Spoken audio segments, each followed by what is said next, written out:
Welcome to திவினிதின் YouTuber. இன்றைக்கி என்ன பார்க்க போகிறோன்னா குழிப்பணியாரம் ரெசிபி.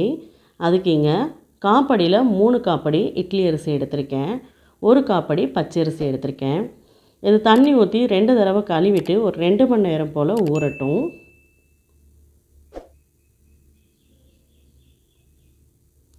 இன்னொரு பாத்திரத்தில் 1.5 உலக்கு வெள்ளை உளுந்து எடுத்திருக்கேன், அதையும் தண்ணி ஊற்றி கழுவிட்டு கொஞ்சமாக வெந்தயம் சேர்த்து ஊற வச்சிடலாம். ரெண்டுமே 2 மணி நேரம் போல் ஊறின பின்னாடி கிரைண்டரில் சேர்த்துட்டு நைஸாக ஆட்டி எடுத்துக்கலாம்.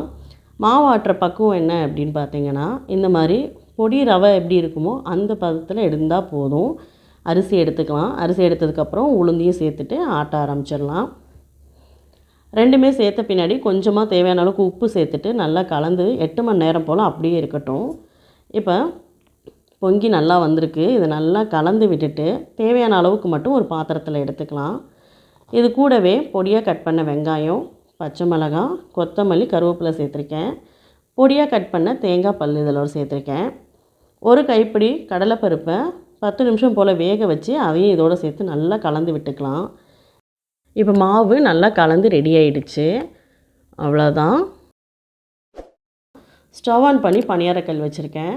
அது நல்லா சூடானதும் நமக்கு தேவையான அளவுக்கு எண்ணெயாவது நெய்யாவது சேர்த்துக்கலாம். கொஞ்சம் கொஞ்சமாக ஒரு சின்ன கரண்டியில் பாதி அளவுக்கு மாவு எடுத்து எல்லா குழியிலையும் ஊற்றி எடுத்துக்கலாம்.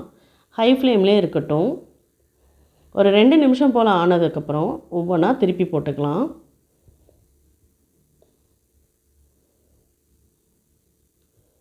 இதுக்கு தேவையான அளவெல்லாம் டிஸ்கிரிப்ஷனில் இருக்குது, செக் பண்ணிக்கோங்க. 2 பக்கம் திருப்பி போட்டதும் நல்லா வெந்ததும் எடுத்துடலாம். அவ்வளோதாங்க. இது தேங்காய் சட்னி, கார சட்னியோடு சாப்பிட்றதுக்கு ரொம்பவே நல்லாயிருக்கும்.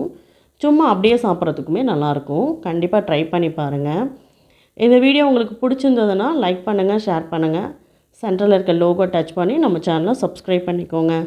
தேங்க்ஸ் ஃபார் வாட்சிங்.